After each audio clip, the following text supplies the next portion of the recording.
Hello, everyone. How's that sound doing? Seem okay? Okay, cool.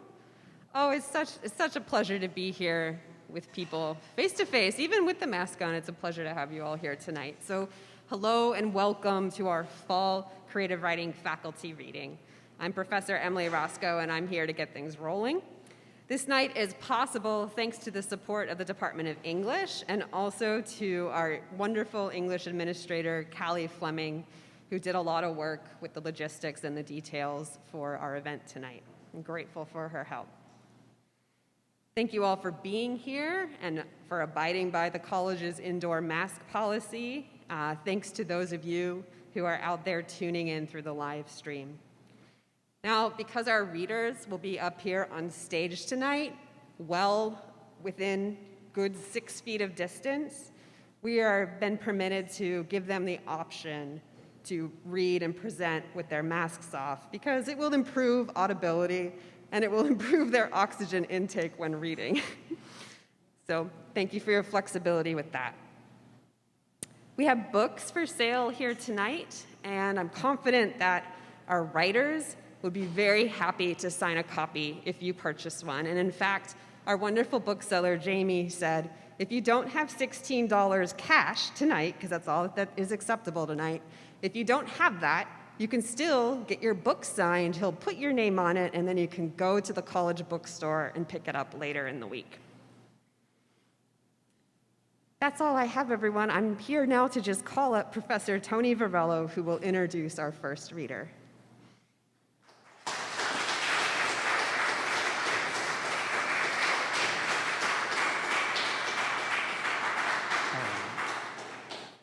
I actually will take off my mask. Those students who know me, I tend to mumble. I don't think I project more than 3.5 feet, so I think you should feel quite comfortable. It is my great pleasure to introduce to you Kira Māhealani Madden. Kira Māhealani Madden is a Chinese Kanaka Maoli writer, photographer, and magician. A recipient of fellowships from the New York Foundation for the Arts, Hedgebrook, Tin House, MacDowell, and Yaddo, where she was awarded the Linda Collins Endowed Residency Award. She serves as the founding editor-in-chief of No Tokens, a magazine of literature and art. She is the author of the 2019 New York Times Editor's Choice memoir, Long Live the Tribe of Fatherless Girls, which is now being developed as a feature film. A finalist for the National Book Critics Circle Award John Leonard Prize and the Lambda Literary Award for Lesbian Memoir, she has facilitated writing workshops for the homeless and formerly incarcerated individuals. And wonderfully, thrillingly, she has joined the Department of English at the College of Charleston this semester.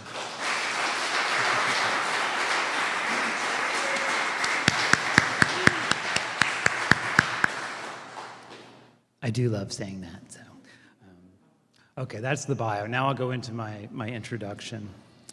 If there's a problem in your writing, write into the problem. This Kira's advice to her students. If there's a problem in your writing, write into the problem. This also as perfect a glimpse into Kira's writing as I can imagine. An aesthetic statement, a manifesto, a call to arms, and a challenge to, writer, are you willing to write into the problem? Really? Are you sure? Writer, is your ambition high enough? For in Kira's writing, the problem often seems to be the act of writing itself, not just the subject matter. In Kira's memoir, Long Live the Tribe of Fatherless Girls, the problem seems to be that writing about coming of age in Boca Raton, Florida, means writing about the self in relation to the world. And how can we write about the self in relation to the world without asking, wait, what exactly is a self anyway? And what does it mean when that self is tied to family and to others, and those relationships seem to bring the self measures of love and connection as equally as pain and loss? And why is that so? And what about this? Why does writing about the self in relation to the world invariably mean writing about love? How did that happen exactly? If there's a problem in your writing, write into the problem. In T. Kira's essay, I Hate Horses, the problem is that writing about horses means writing a horse story. And if everyone's horse story is kind of a lie anyway, won't mine be too, no matter how much I wish it to be otherwise? Will language, poor old language, that faulty stuff, allow me to say something new, honest, and true? In her essay, When the Squirrels Are Over, the problem is that writing a personal essay about squirrels that have invaded a home is difficult, especially when the only metaphors the squirrels seem to offer up feel familiar, oft explored, already written about.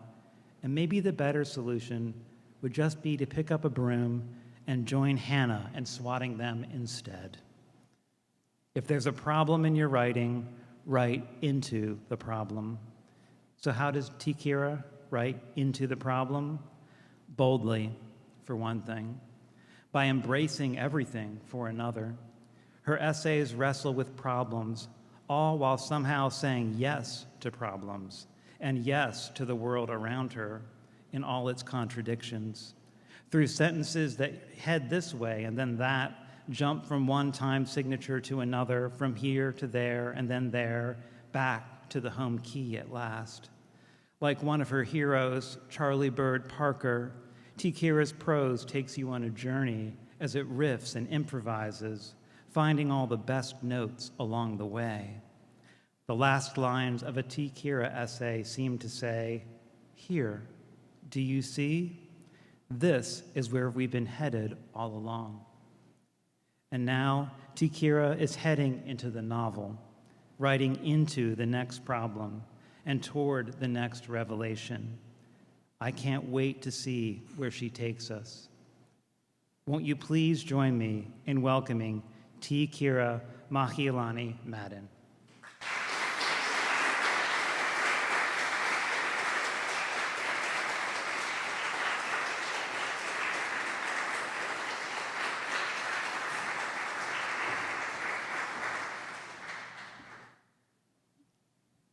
Thank you so much. That's the nicest intro I've ever gotten. Thank you, Tony. Thank you all for being here, for coming. I just feel so lucky and so honored to join this family at College of Charleston. You've all made me feel so welcome. I just feel the warm and fuzzies. Thank you for everything these past couple months. It's been such a privilege getting to know you all. I really appreciate it. Wow, I've never been compared to Charlie Parker in an intro before. I am going to read from this new novel in progress. It's scary and vulnerable, so thank you for creating a space where that feels good. I'm going to read the first chapter, which I've never read before. It's very much in progress. Because it's a first chapter, there's not much you need to know other than this is a fictional novel narrated by a woman named Birdie Chang in her mid-20s, and she's on the run from someone to Whidbey Island, which is off of Washington State. So this novel right now is called Whidbey. Here's an intro from Patricia Highsmith's Strangers on a Train. But there were too many points at which the other self could invade the self he wanted to preserve, and there were too many forms of invasion. And then there was my boat pulling in, huge and white with a green lid over the top deck windows, a monstrous face to it, a gaping garage. A line of cars began moving into the belly of it as a few customers picked up last-minute ice cream cones from Ivan's or Ivar's. I couldn't read the neons, then crossed the parking lot dock onto the boarding area. 9 a.m., birds everywhere. I opened my car door first, knowing Trace never would if I didn't. She opened the trunk and slid my suitcase out, then wrapped her arms around me dramatically in the fuzzing rain. "Let me walk you to the gate," she said, but it all felt too television, too Pretty Women. I hated the performance of goodbyes. So I shook my head into her Carhartt, moved my hand up her back and kissed her neck, my body doing just enough, bare minimum, to convince her I could go. I'd never been on a ferry before. Can everyone hear me okay? Okay, it's hard to hear myself up here. I'd never been on a ferry before, not like that one. When I stepped on board, I found a whole parking lot lined with cars full of people, and I couldn't believe they mostly chose to stay in their cars like that, reading the paper or lit by their phones. It was so dark in there. It echoed blue, the knock of waves coyly sloshing, stunk of oil, tire, brine. I rolled my suitcase down the runway between those cars and pinched my shoulders back for better posture, wondering if any of the passengers were wondering about me. Who's that girl with the practical green suitcase, they might ask. What's her story? When I had thoughts this narcissistic and embarrassing, which was often, I impulsively imagined being hurled down a flight of stairs just after thinking that. Sometimes knocked out by a mail truck, envelopes bursting out onto a wet street. Everyone hates the dead girl, their packages perfectly ruined. I'd been following a line of pedestrians and commuters, and one of them, a gaunt, freckled woman smeared white with sunscreen, was holding a door open for me at the side of this garage. "Thanks," I said, and trailed her and the others up shallow, damp steps, like I knew where we were all going. Rather than picking up my suitcase by the handle, I let it clack the concrete as I stepped up and dragged it, the sound echoing awfully. A few of the people looked back at me just to see who, I guess. I wanted to correct it, but felt I had to commit to the choice now, declare it intentional. I clacked all the way up. The second door led us all to a massive wooden seating area, and for a moment I was back in Penn Station. For a moment I had never left. A white sign read upper deck, and tiny airplane windows dotted the whole perimeter, casting a greenish pale light, tables adorned with half-finished puzzles wedged between leather booths. The room wafted fried fish and cleaning products, and glass doors led to a dock. Outside, the day drizzled sloppily over all the parking lot and water. Late May, but still, a cold that crept up shrewd. Some people walked out onto the deck, no umbrellas or anything. They just stood beneath the rain. They smiled, all those ice-tipped Washington monuments behind them, their phones clamped onto sticks. I found a seat near the rear of the boat, and in what sounded like a deep, aching stomach, the boat shook to movement. The land, the trees, trace waving from our rented Honda Civic, they all grew smaller. I didn't know anything about Whidbey Island, only that it was far, only that it would take a great deal of work to get there and significant efforts to be found. When I say I closed my eyes to a map and pointed, I really mean that. I did. But when I opened my eyes to Elko, Nevada, it wasn't exactly far enough, so I moved my finger further west to Whidbey. Now I'd spend the summer there, maybe more, to recollect myself, to find safety at last. Those were all other people's words, but still I held on to them. Rich introduced himself on the ferry without reason. I'd made no eye contact, asked no questions, though I did clock him, wondering why he'd chosen a seat so close with most of them empty. He just reached out from across the aisle and said, "Hi, I'm Rich," gripping my hand in that firm, too firm, single thrust, this is a professional handshake kind of way. He was handsome for a man, with black seal-like eyes and beautiful poreless skin, and he carried a plastic drugstore bag lumpy with clothes which he twisted round and round his wrists. He looked around my age, mid-20s, Middle Eastern from what I could tell, from where I couldn't tell, and a puff scar ran from his right eyebrow up his forehead and into his hair. I wondered if he was asked about that scar a lot, or if the scar was a story he disclosed only when he really trusted someone, maybe a benchmark in his romantic relationships. Finally, I said, "Hi, I'm Birdie." For over a year, I'd only introduced myself with pseudonyms, names I'd stolen from various characters, historical figures, Olympic medalists, maligned obsolete pop stars. When I signed into support groups, I was Judy Barton. My mailbox belonged to Marianne Zalanko. Online, Clarissa Darling or J.C. Farrow.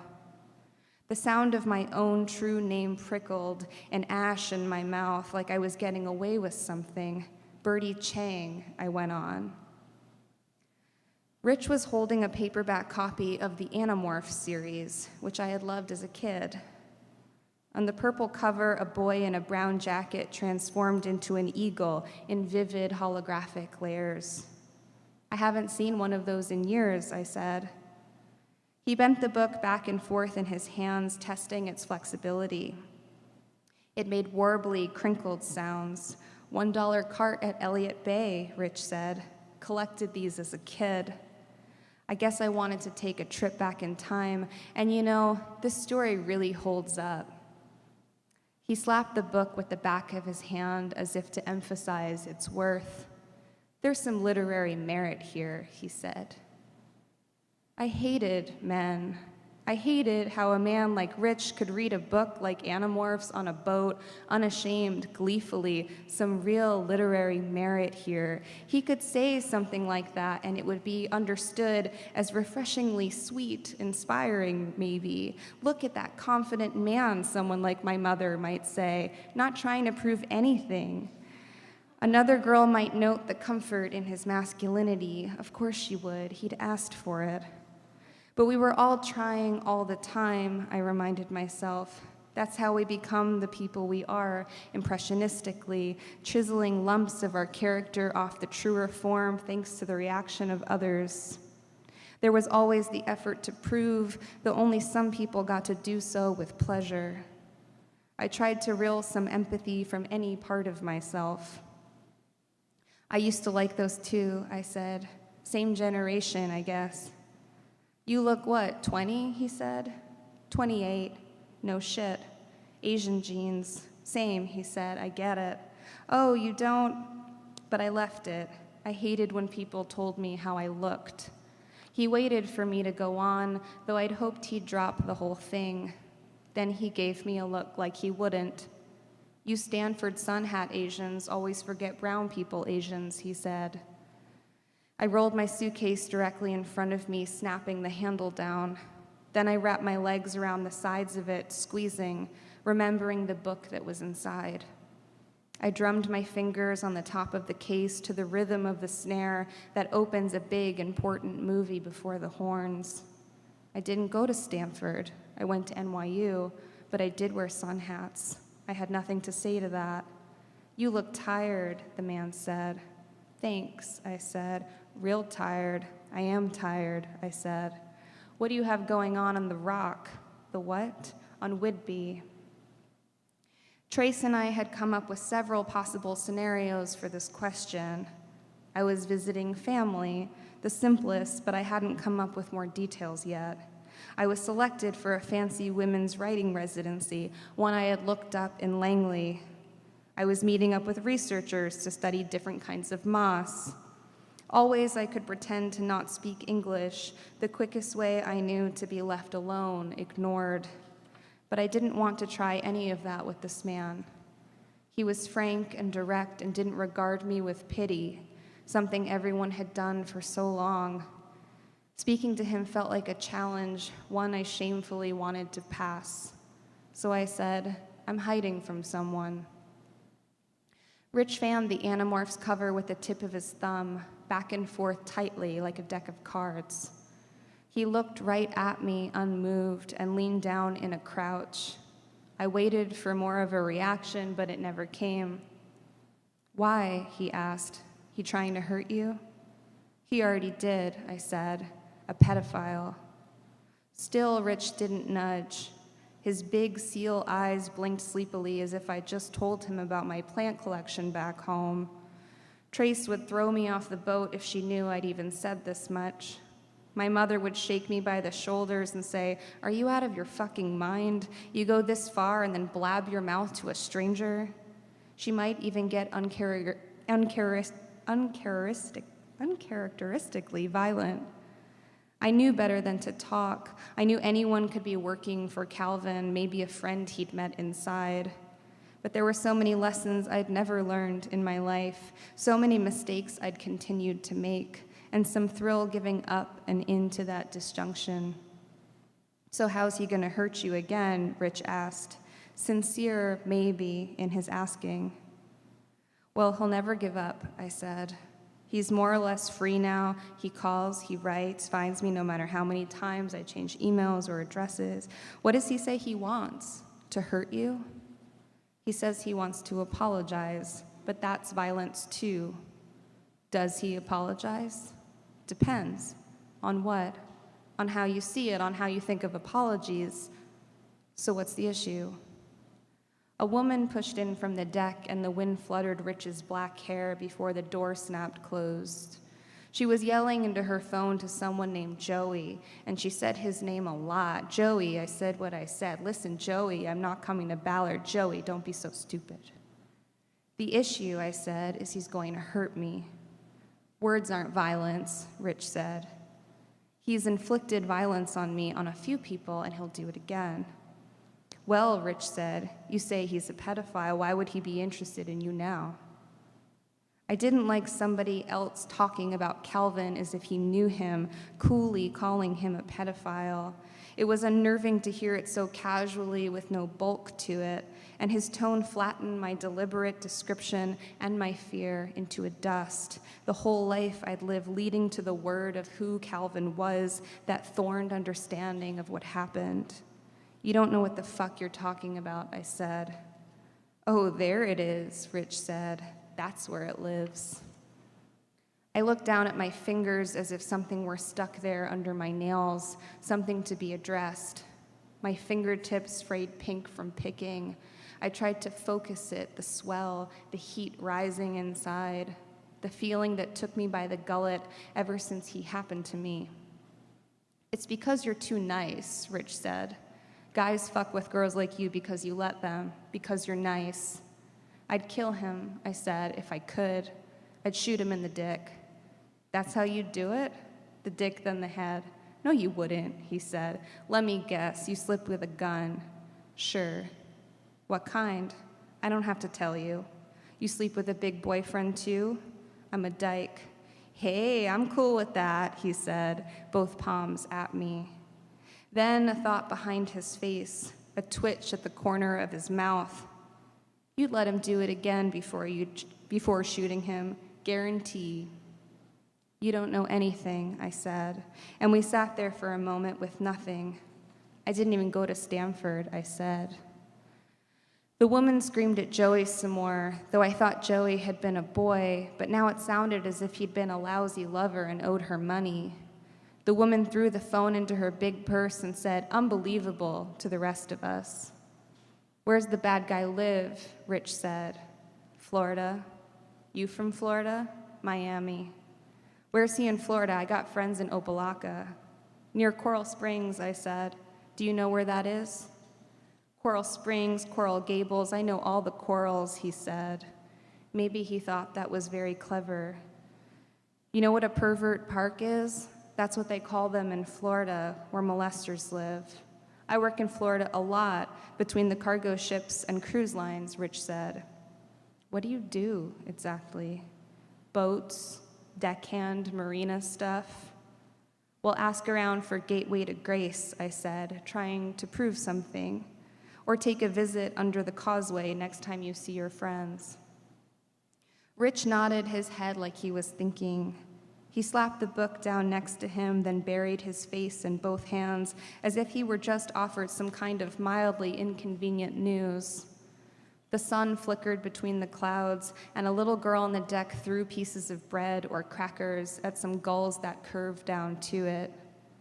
"Well," Rich said, "you want me to kill him for you?" "What?" "I can get him for you," he said. "It'd be an honor, actually, to even out the world in this small way for the nice girls." Oh, wow, I said, that is so selfless. No one would ever connect us, and I'd have no reason to kill this guy, but I could. Easily, without a hitch, I could. Okay, Rich, I said. What are those people eating out there? He looked where I pointed. The birds multiplied and the little girl screamed. Orange life buoys clung to the gates, quivering brightly and weakly as the boat moved. Chowder bowls. They sell them at the bar up front. Chowder and ice cream everywhere, I said. I'll take your guy away, he said. It'd be fun, actually. But I was going to get him first. I told you don't have it. I can be scary, I said. You don't know. Ask anyone who knows me. I don't know anyone who knows you, he said. And then, you couldn't scare anything. I scare. Scare me now, he said. Come on, give me your best. Scare me good. I looked out on the water, the deep blue mat studded with white, no other ships, Mount Rainier glowing like a postcard. I once dated a woman who said she'd never date someone who rolled a suitcase, that it was a lazy, humiliating thing to do, to not hold a suitcase by the strap, a handsome Samsonite from long ago, something with dignity. I didn't know how to scare this man. I never would. I just need his name, said Rich. Gateway to Grace, Florida. Give me the name. After this, we never met. You'll never hear from me again. Give me your name, I said. Rich Amani, he said. Do you trust that I'm a good person? Absolutely not. I guess that's fair, he said. I guess that's okay. Do you think I'm a good person? I asked. It doesn't matter to me, he said. He shrugged. Does he deserve to die? He doesn't deserve to live. That's the same thing. I don't think it is. Say it, Rich said.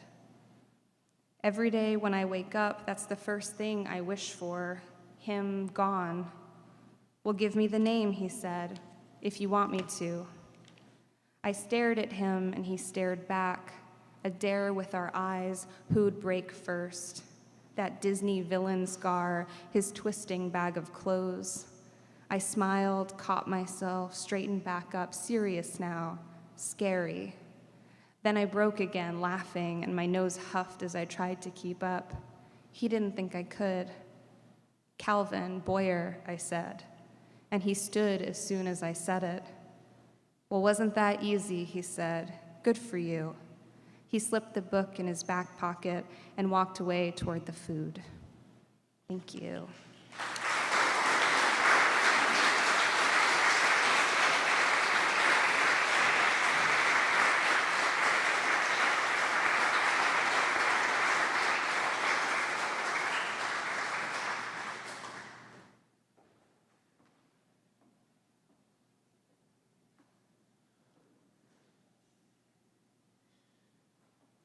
My glasses are still fogging, so I'm just taking a minute there. It's my pleasure to introduce the next reader for tonight. Born and raised in Topeka, Kansas, Gary Jackson's first poetry collection, Missing You Metropolis, was selected by Yusuf Komanyaka for the 2009 Cave Canem Poetry Prize.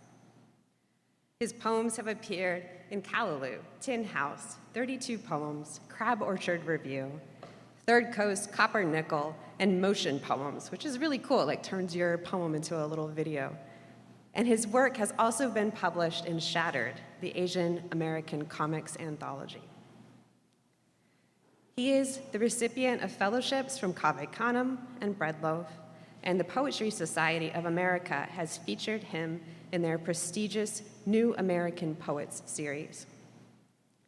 Jackson earned his MFA from the University of New Mexico, and he has lived and taught in South Korea.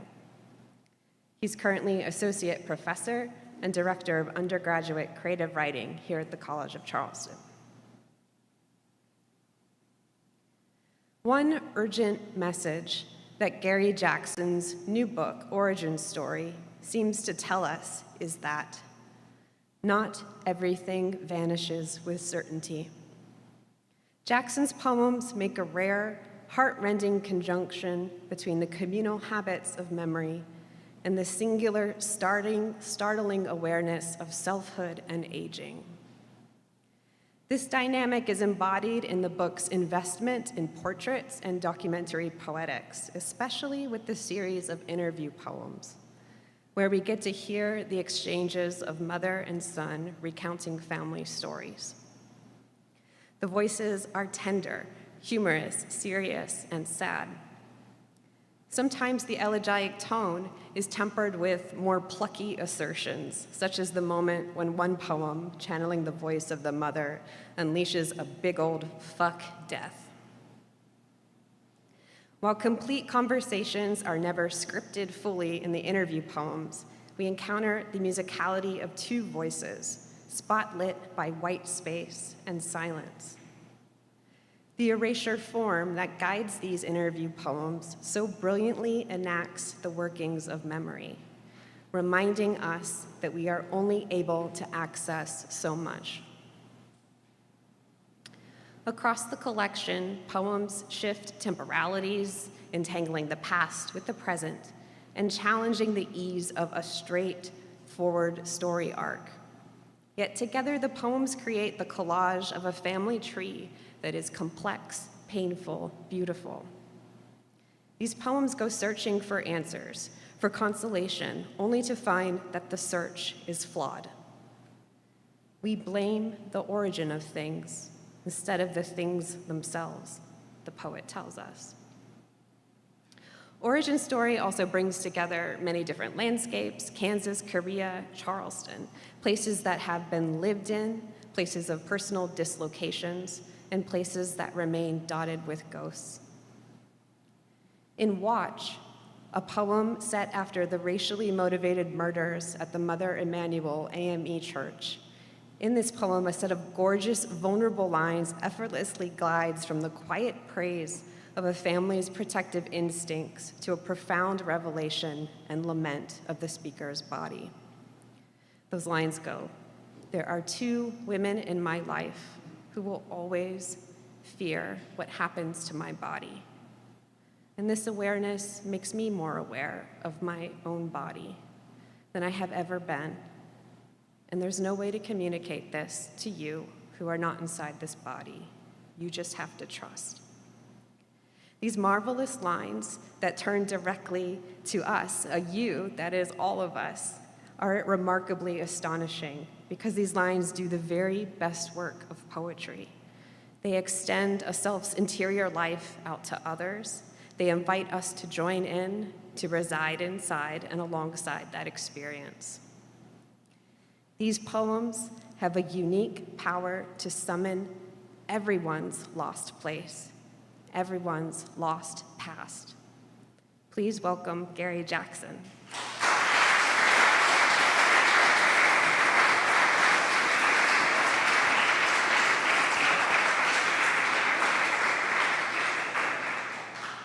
Goddamn, Emily, that teared me up a little bit. Thank you. Thank you for that wonderful introduction. Can everybody hear me okay? Okay. I normally wear glasses, but I was prepared for the fog that happens, as Emily pointed out, but I'm happy that's not a concern now, but I gotta power through without. And I just wanna thank you all for being here on a Thursday night when I'm sure you all had other things to do until you saw those emails that we sent urging you to come here. And I just want to thank Kira for sharing the stage with, where is Kira? There you are. Like, thank you so much, and I'm so grateful to have you here. I really am. So sometimes you have these orphan poems that don't quite fit with what you're writing, but they come out anyway. And so this is one, and I thought I'd open with it. It really refers back to my first collection called Missing You Metropolis, which is about a friend who passed away. And while writing these poems about family, this poem kind of came out. I also think it's a good poem to open with because it's about teaching, even though I need to stress that I'm not wearing that hat tonight, students, so we're just people here. Elegy that was already done before. I'm trying to teach these kids about elegy when one of them asks, "How do you grieve?" Everyone answers, crying, screaming in the crook of your elbow, trying to muffle your soul, when all you're doing is making it harder for the dead to hear what you have to say. Only one student says, "Drink." I put one toe in and ask, "What?" He says, "Jack Daniels," because I don't have to think. And now I'm thinking about ghosts again. Last month, I talked to your mother on the phone. My mother wanted to show her my book, but ain't that like rubbing it in someone's face that one of us is gone and the other one got famous for it? Yet here we are, you're still dead, and I'm a fool to think the last poem was the last one I'd write about you.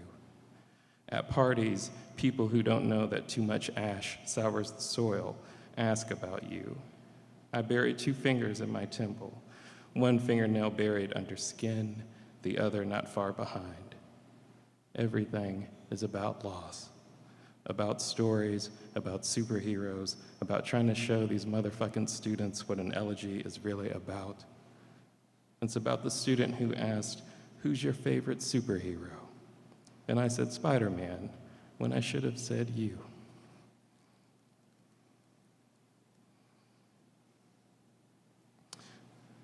So I thought I'd read the first poem in the collection. I actually wasn't planning on reading it, but I just always do. So this poem's called Holoprosencephaly, and it's the illness that my sister had when she was young. And it's written in a definition poem form, which doesn't really matter because you can't see it. I just want to brag about it to all of you. Holoprosencephaly, noun. Because I never understood. I called it Down syndrome, handicap, retarded, disease that destroys the brain, the body, before it has a chance to fall into this world. Wet and cold days, waiting on the bus and its long mechanical tongue rolling toward us. Me in my mittens, my sister in her wheelchair, our mother pushing us both. Our mother behind us both, pushing us towards its teeth. Not out of cruelty, but because all children are eventually swallowed. Tomorrow, I'll be the stupid boy holding a bag of chips out to the boy with one eye on his forehead, the other brown like mine. He sees right through me and knows that I'm afraid. My mother hits me upside the head and demands I share in this waiting while my sister, her daughter, is held down on a table, racked by machines and needles to determine why she is still alive.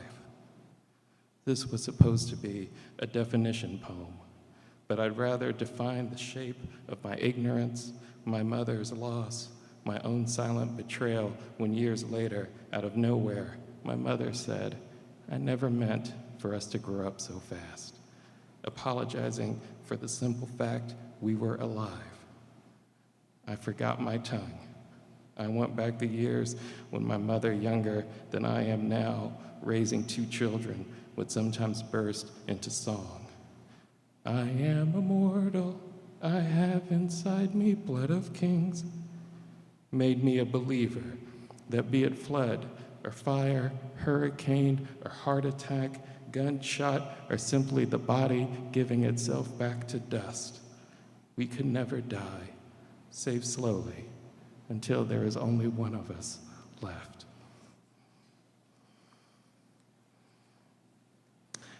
I always forget to say this. Those lyrics are from Queen, Princes of the Universe, if no one knows that. That's from the Highlander soundtrack, which my mother loved when that movie came out. Speaking of nerdy things, I'll read this poem. It's called Star Trek 6. And that title will probably make sense, maybe, I don't know. It's an Easter egg. You can ask me later. And it's a poem about my father, who I never really knew that well. And I say past tense, but he's still alive. He like calls me on my birthdays. But this is a poem kind of about him, but kind of not. Star Trek 6. Listen, Dad called the other day about my reading in LA. He said he couldn't make it since he was going back in, but told me I should visit my sister. She's been dying to see you her whole life. Over drinks, my mother shows me photo albums to glimpse a trace of Dad's second family, of the girl I'll meet, the man he eventually became, always was. Mom pours her cognac into my glass. When she watches me down what's left, she sees my father, and some days this worries her. But this poem ain't his. This poem belongs in the Maroon Cafe in LA. My big bro is a professor, she said. She doesn't mean any harm, only wants to see a little blood over coffee. You have Dad's eyes, she says, and his nose. I touch the undiscovered country of his face.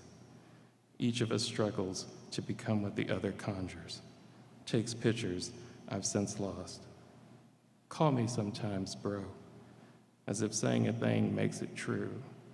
Some words I haven't been in 20 years. You know me, I'm better at being a brother to ghosts.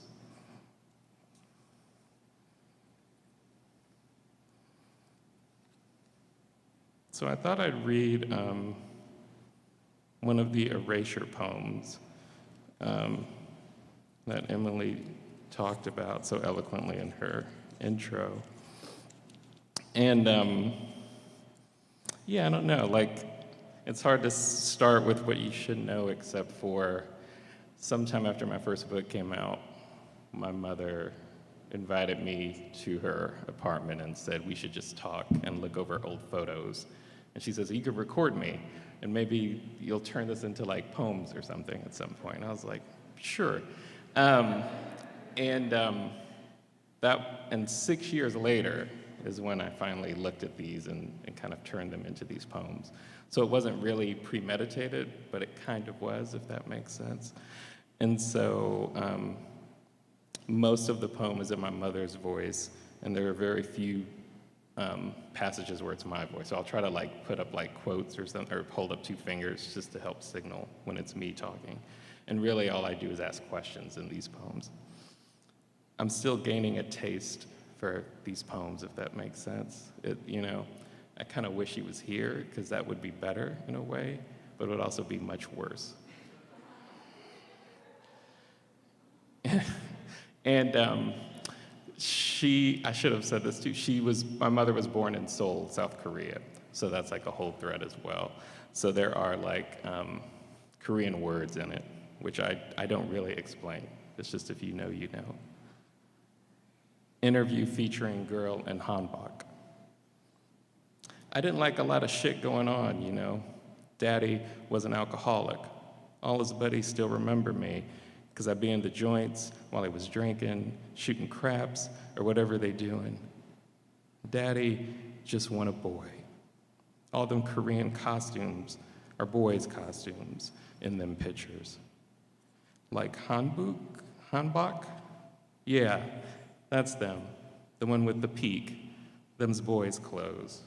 Mama wanted a boy, but the psychic told her, if you carry a boy, your husband will die.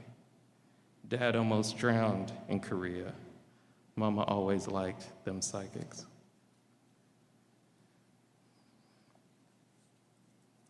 And there's like a whole series of those poems in the collection, so the conversations kind of get more involved and intimate as it goes on. But that's the only one I'm gonna read tonight. So I'll read this next poem called Kansas. And when I was like 19 or 20, my mother just said, like, I can't take it anymore. And by it, she meant Kansas. And she was like, I'm gone. And she just left. And I understood. And by the time I was old enough, I did the same thing. But a lot of times over the years, people have always asked me and her kind of that question that you always get asked about home, like, don't you miss it? But also, how could you stand it, if that makes sense? And so this poem is kind of addressed to that. Kansas. It's love you left, we'll say, when you never come back, for bells for the dead, for the gravestone heads, the only ones that don't keep count. Don't we know it's love that keeps you away, that marks every mile devotion? You would have went to the end with each one, would have made Orpheus turn back, would have fell, would have leapt, would have left. The leaving is easy. The living is easy. Living with ghosts, it was easy. To give up your home to your father, struck with the same grief of living, demanding, what are you gonna do with my mama's house? Shorn grass and damp dirt. They'll put me in the middle. I kick the ground like tires, feeling dumb without flowers, tokens, grief, anything in my hands. You'll bring me back home, won't you?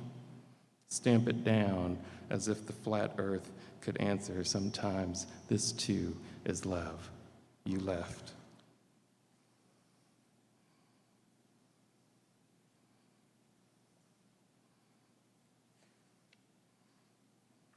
I don't know why, but I don't want to read that poem.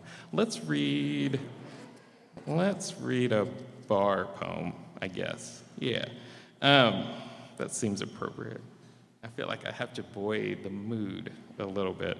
I don't know, this is probably also depressing. But so I lived in Korea for a year with my wife, who wasn't my wife then, but this poem is actually, the trigger for this poem was something that happened to her, and I was so tickled by it, I had to work it into the poem, and then it kind of spun out from there. It's untitled, which means that the title is just the first line. So, bananaless, my lover returns home. Bananaless, my lover returns home. Her story to tell, but I can tell, like Dorothy and the phrase someone spouts every goddamn time they learn where I'm from, I'm no longer home. Kansas isn't here, though the polluted dust feels like pollen this time of year. If I close my mouth and will my pores to ignore the burning, we blame China and the North, our favorite scapegoats. We blame the origins of things instead of the things themselves. Pronounce your mother's name. Tell me again the town you're from. Remnants of light fall on our skin. Get in trouble with me. Have a drink outdoors. Let neon catch the rims of our glasses, hook and pull us further from the places we're from.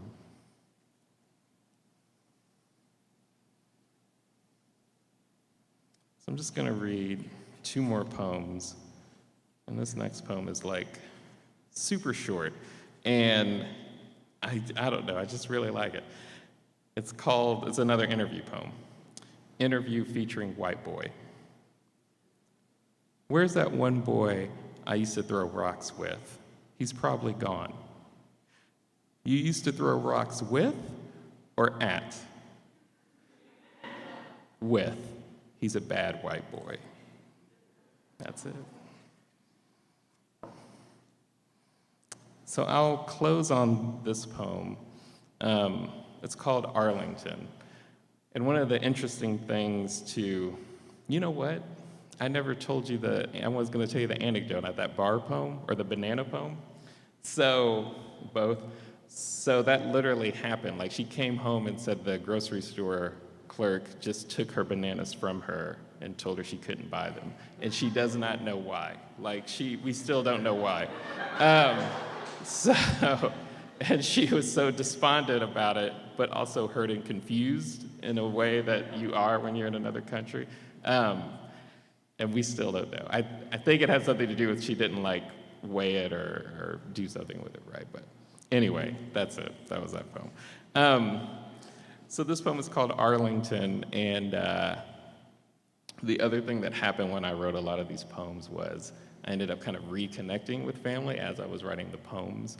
And so, the term Emily said about kind of docu-poetics, right, documentary poetry, kind of became more true than I was even comfortable with. So one of the people I reconnected with was my grandmother, who's Korean. And during the course of writing this book, she passed away. And so my mother and I went to the funeral, and then this was a poem that's kind of about that, which was in and of itself kind of a surreal experience. So this poem is called Arlington. And thank you again, everyone, for coming here tonight. It's spring, it's fiction, it's fact, it's scores of women who left their homes and families by coercion or force or desperation, survival or love. And if you squint hard enough, they all feel the same. It's 1961. It's Fort Belvoir, Virginia. It's built on a plantation. It's Dookie O promising to stay in touch with other Korean brides while she packs to move to Kansas to live with her husband's family. It's one seat. It's two foreign bodies. It's her baby girl in her lap. It's 2018. It's Arlington. It's the obituary calling her 80. It's no one knows. It's my mother's loving her mother's last lie. How she knew the years could be used against you. Sex and color too. Dookie realized too late. It's none of us stepping up when the pastor asks, who wants to share some of the good times they had? It's how there's so few of us left. It's the terrible truth. It's my mother purchasing her own plot the day her daughter died. It's one last drink before liftoff. It's the little girl on her mother's lap.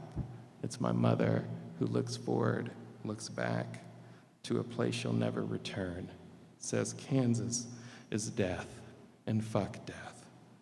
It's a promise she knows she'll break. Thank you.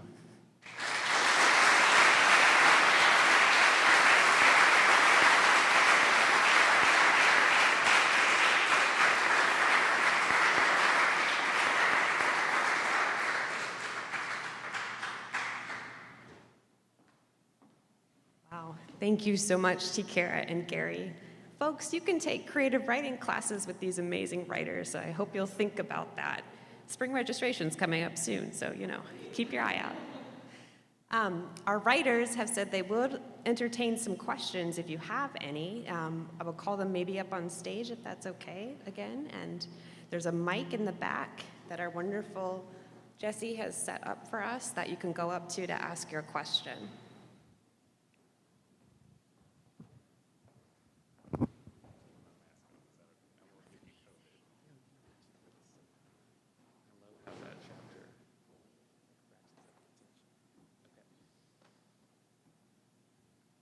All right, see you later.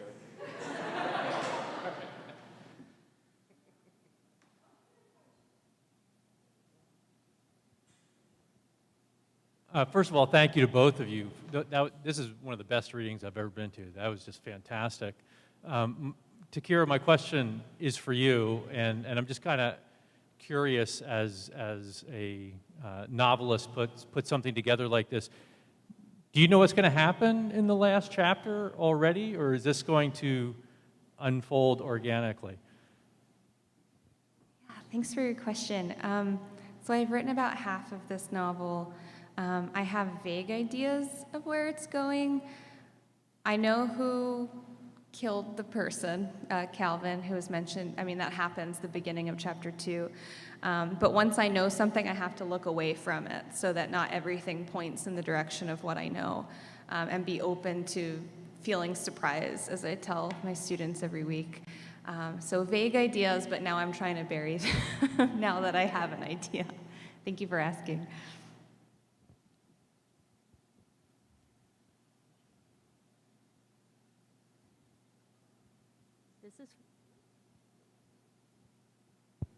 Okay, I just have to talk louder. This is for both of y'all, because y'all are both my teachers right now. What is one thing you've learned in writing that you want to make sure you teach your students, or attempt to teach your students? Wait, say that again? What's one thing you've learned in writing that you want to attempt to teach your students?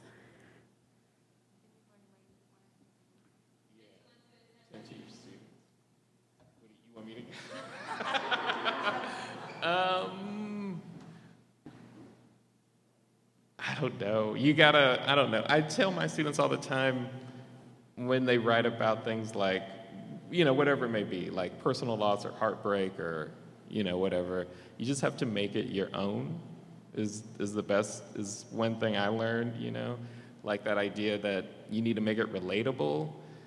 It's like, sure, but really what you need to do is make someone else feel that thing, whatever that thing is that you felt. And I think that leads you more towards specificity and intimacy and things like that. And for me, that was useful, obviously. But yeah. One thing, Jenna. I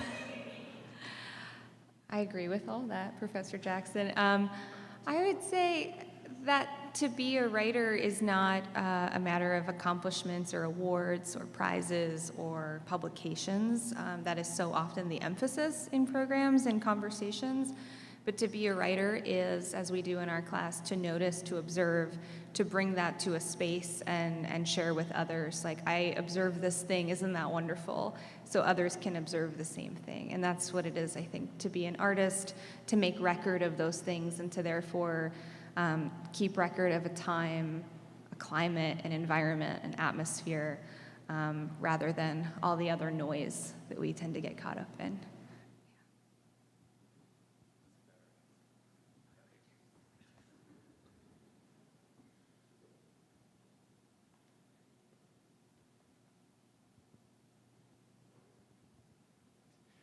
This question is for Gary.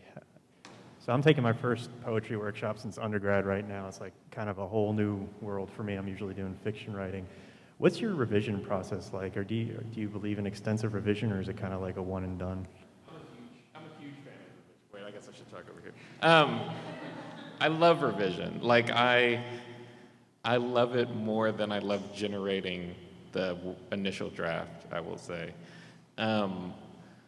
I'm very slow at revision, but I've kind of embraced that. So I will look at something kind of like someone who picks up their food. And if I change like 3 words or like erase like half the poem or, whatever it is, I count that, I put it back away, wait, pick it up again, do more. So I just kind of slowly chisel away at a work.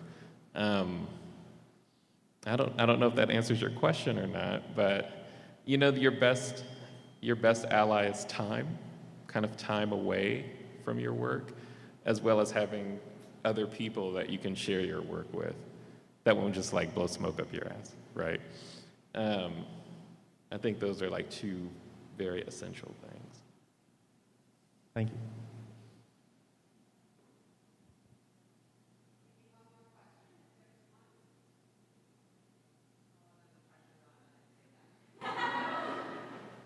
It can be a bad question, that's fine. I'm kidding.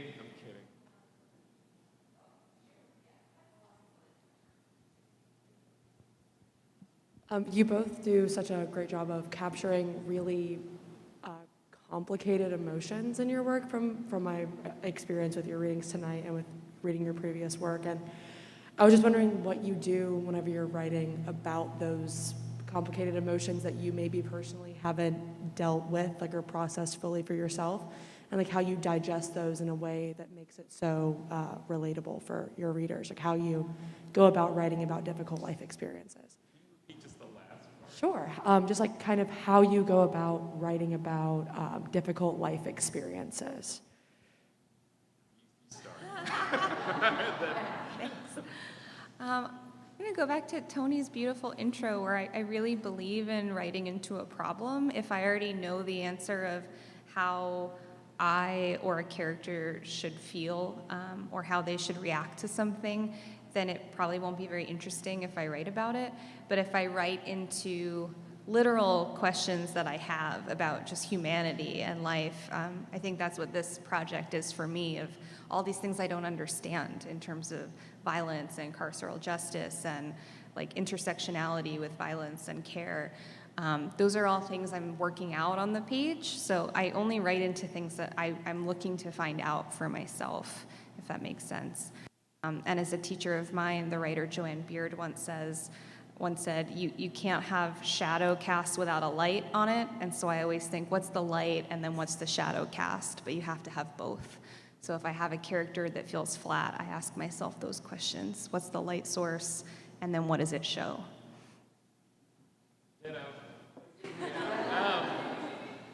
And also, just to echo what Kira said too, like I'm very invested in unearthing the humanity of the people that I talk about, even if at first they don't seem very kind, or you know what I mean, or sympathetic, because they're people, you know, and in my case it's family or whatever, but it's like people aren't just black and white. So the thing that Kira said about the shadow and light, I think is really helpful to consider.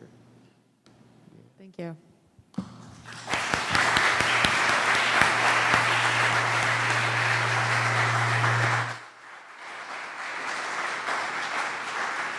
Thank you, everyone. Now the fun part of the evening where you can go have some more food, you can talk more intimately with the writers, get your books signed. You can head out on the porch. Thank you again for coming. Have a good night.